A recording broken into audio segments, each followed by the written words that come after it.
right. Now, a big story over the weekend that we're following up with this morning. There's been another incident involving suspected zamas, I understand. The bodies of 5 alleged illegal miners were found in Riverlea in Johannesburg. This was just yesterday. It's believed at least 20 others were wounded in what was a fierce gun battle between 2 rival groups. Now, this is the latest in a long list of incidents involving zamas or illegal miners. The question is, there's risks to groundwater resources, air quality, and of course sensitive ecosystems, not to even mention the danger to surrounding communities. Well, it's always good to hear from Sahlulele Luzipo. He is the chairperson of Parliament's Committee on Mineral Resources. Sahlulele, good morning. Good to have you back on ENCA with me. Just how concerned are we about how brazen these rival gangs are now becoming? We're hearing reports as well that there was automatic firearms found yesterday as well. Good morning. How worried are you? Good morning to you, Gareth. Good morning to the viewership. Yes, it's correct. It's a quite concerning matter, but obviously you'll understand that from a portfolio committee point of view on mineral resources and energy, we'll have quite a limited capacity of knowledge in terms of security matters. One of the things that we have said, there are almost 4 or 5 types of illegal mining activities that are taking place. But the most concerning one, and which is what we call the criminal gang syndicates, is the one that we think it poses what we call national security to our communities. Yes, it's correct. There are issues that are environmental related. There are issues that relate to the need to speed up the process of rehabilitation of the derelict and ownerless mine.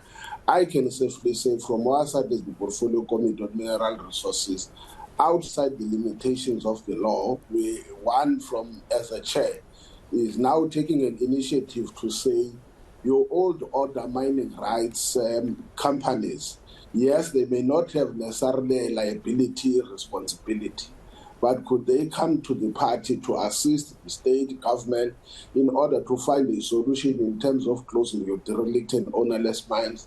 We have got institutions that are under government that are dealing with the issue of acid mine drainage. We think that it is important that they come to the party. But lastly is to also look at what role can we do in partnership with civil society organizations. At the end of the day, all what is required, beside the role that civil society, Parliament can play, as well as the big business. We also look at government developing a comprehensive response strategy to the issue of illegal mining, including, at the height of it, the protection of our communities against the criminal syndicates. Where do you believe the big chase should be? Where should the big focus be? Because right now we're hearing from people that are involved in the arrest. We're talking about local security companies, TRTs, that those being arrested are essentially the foot soldiers, that we should as a country and as government be going after the kingpins, those at the very top of the pecking order. Would you agree with that? And how do you begin to do that? Because right now there's lots of foot soldiers being arrested, but no one really in charge, it seems, finding themselves behind bars. Where would you begin? You remember when we undertook that three portfolio committee exercise, which is police and home affairs as well as mineral resources and energy, we said the multi-pronged strategy must be developed. For instance, if it means protecting the community,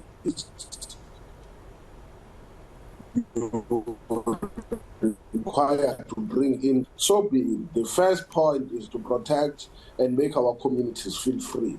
Illegal mining must be dealt with as illegal mining on its own, but once there's threat to the community, where people have got no control or hold on their daily lives, then it means the state must come in protection of those communities. And that is why we said that should be the first point of call. The second thing, obviously, is the issues that we've engaged with. For an example, we have said the issue of illegal mining activities, especially the zamas, requires that it be one of the high items on the agenda of SADC, so that we are able to work also very closely with our neighboring countries in order to curb this. But at the end of the day, like you said, Gareth, that's a fact.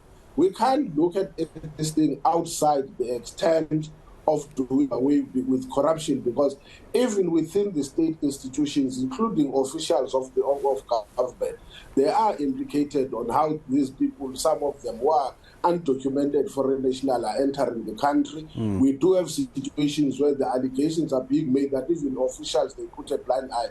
So it is a need that it must be also looked at within the context of rooting out corruption, including in the public service. Lastly, we said there must be a regulation, a very tight regulation, because, for an example, predominantly there is something called second-hand gold.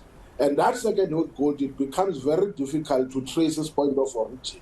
And we said we must find a way of keeping out the issue of second-hand gold, but also, as you have stated, there has to be a specific focus that literally deals with the issue of strict regulations as far as the circulation of gold is concerned, in the same way we deal with diamonds. Then we think if we can address some of those issues, we will be a little bit capping. But at the ultimate end, we need also to find a dedicated unit of the state, especially the South African Police Service, that knows how to deal with issues of illegal mining, especially. And I wanted to ask you, when it comes to the SAPS dealing with the issues of illegal mining, Sahlulele, I want to just understand as well from your opinion, as I say goodbye to you, how much of a role do you think the mining companies that used to own these mines, I understand there's mining licenses that have been handed over to other mining companies over the years, it's a decades-long problem. How much do the mining companies need to get involved in the mines that they used to own? Or do you think it's right that they, once they've sold off the mine, they've stopped mining in the areas, that all these illegal mine shafts are just left open like this? What's the role of mining companies in this? Last question. That is why we said we have started now to approach the Minerals Council to say, let's have a discussion, because the issue of the written ownerless mine is a serious matter. Yes, let's agree that it may not be right not to take responsibility, but they are not legally bound, because your MPRDA, which put conditions on your licenses, for an example, the question of financial provisions as a way of rehabilitation, call it a rehabilitation fund, only started to be effective as early as 2006. And we all know that the law doesn't apply retrospectively. Yes, we say you may not be legally bound, but we think there is some degree of responsibility.